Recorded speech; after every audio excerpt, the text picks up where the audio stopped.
呢條係2024年早稻田大學嘅數學入學試題目。咁喺我講之前，大家自己試一試下做下呢條題目先啦。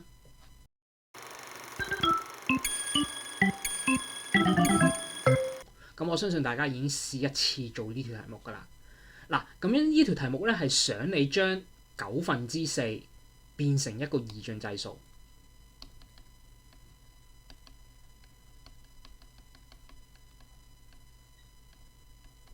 嗱，咁喺你 DSE Maths Core 裏邊咧，其實係學過二進制數嘅。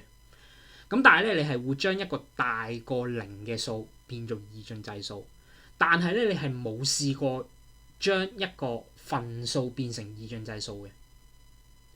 咁如果我哋遇到一條題目唔識得解答或者冇頭緒點樣做嘅時候，到底我哋應該點樣做咧？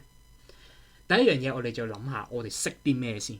我哋知道乜嘢叫二進制數噶嘛？咁所以我就諗下二進制數究竟係乜嘢嚟嘅咧？我當一個數係 A、B、C、D、E、F 6個位先。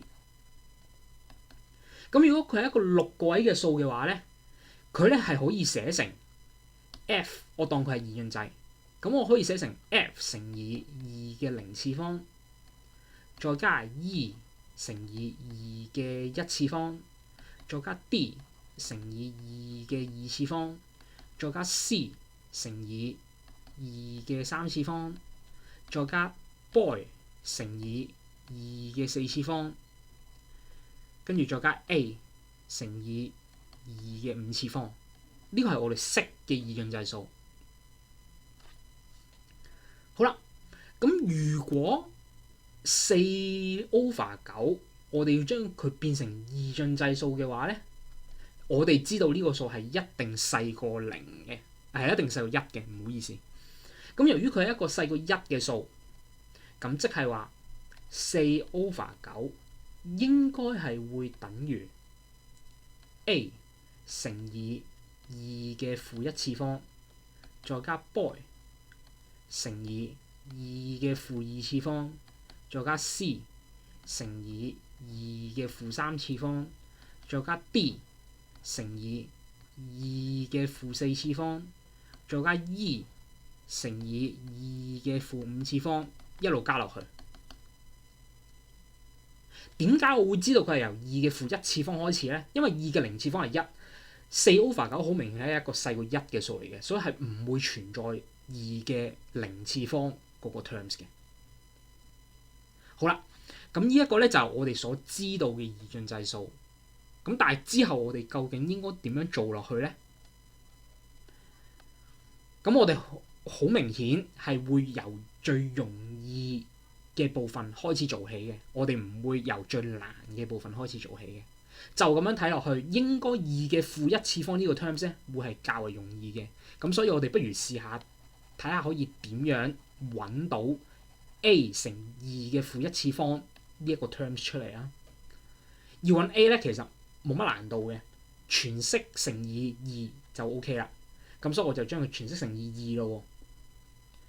如果全式乘以2之後咧，呢度就應該會變成8/9，就會等於 A 加 boy 乘以2嘅負1次方，再加 C 乘以2嘅負2次方，再加 D 乘以2嘅負3次方，再加 E 乘以2嘅負4次方。好，咁嚟到呢一度咧，我哋發覺8/9係一個細過1嘅數嚟嘅。咁但係 A 佢嘅數只可以係0或者1，因為佢係二進制數嚟噶嘛。咁所以 A 只可以係0或者1。咁由於8/9係一個細過1嘅數嚟嘅，咁所以咧 A 只可以係0。咁即係話8/9就會等於 boy 乘以2嘅負1次方，再加 C 乘以2嘅負2次方，再加 D 乘以2嘅負3次方，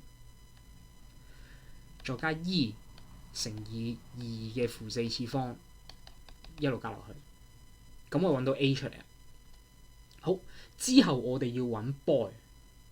咁頭先我哋識得點樣處理二嘅負一次方嘅 terms，其實波都係照板煮碗咁樣做落去嘅啫嘛。咁所以呢度咧，我又係全式乘以二咯。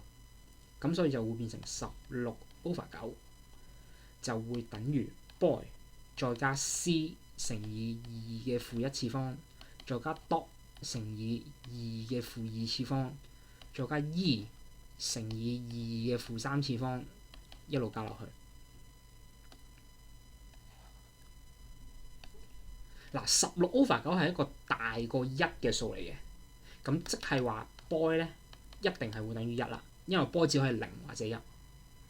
咁由於 boy 係等於一啦，咁之後我哋將一調埋過去另一邊，咁我哋就會得出7/9就會等於 c 乘以二嘅負一次方，再加 dot 乘以二嘅負二次方，再加 e 乘以二嘅負三次方，一路加落去。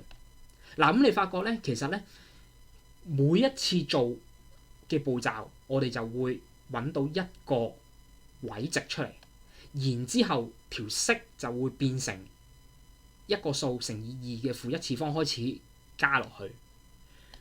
咁所以咧，我哋一路都可以用同樣嘅方法嚟做。咁之後咧，我就唔會再繼續講解㗎啦。我係會用同樣嘅方法一路咁樣做落去。咁全式乘二啦，咁即係14/9就會等於 c 再加 d 乘以二嘅負二，再加 e 乘以二嘅負三，再加落去。咁所以咧 c 就會等於1。咁所以咧5/9就會等於 d。唔好意思，呢度應該係負1同埋負2先啦。乘二嘅負1，再加 e 乘二嘅負2，再一路加落去。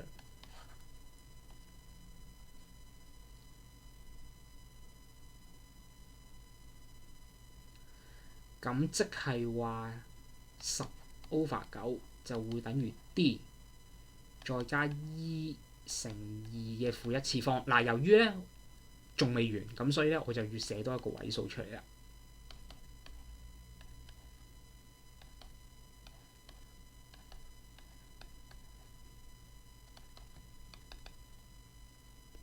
好，10/9係大過1啦，咁所以 d 咧就會等於1。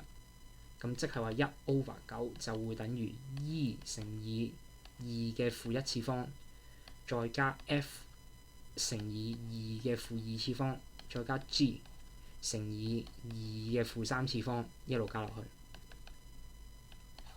咁啊，繼續做咯。2/9就會等於 e 加 f 乘二嘅負一，再加 g 乘二嘅負二。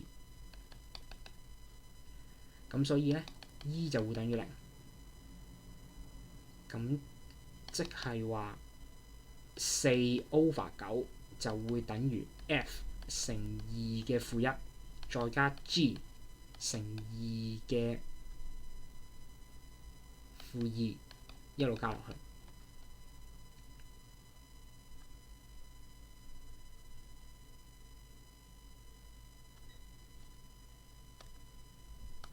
係2/9。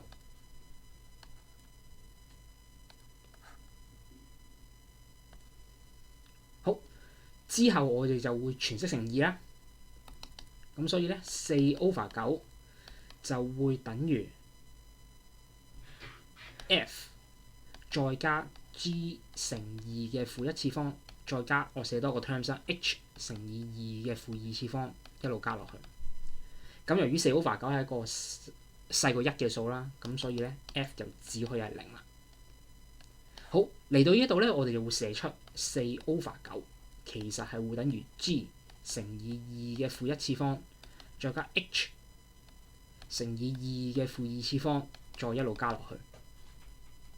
嚟到呢一度，我哋就會發覺其實條題目出翻嚟。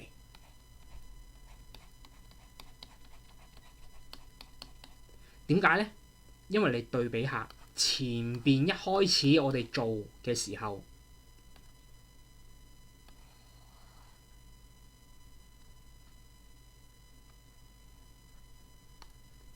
括號啲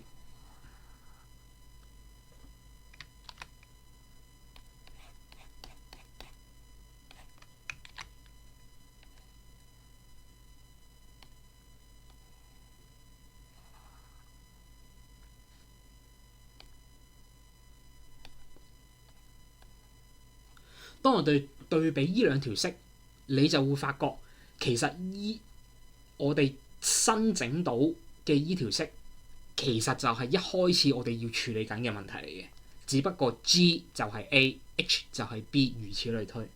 咁即係話我哋會知道 G H I J K L 咧，其實又係會等於01110啦。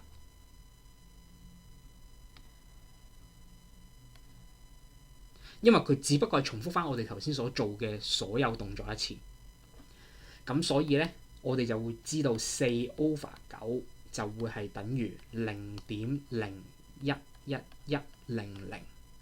循環喺二進制數嗰度，搞掂收工。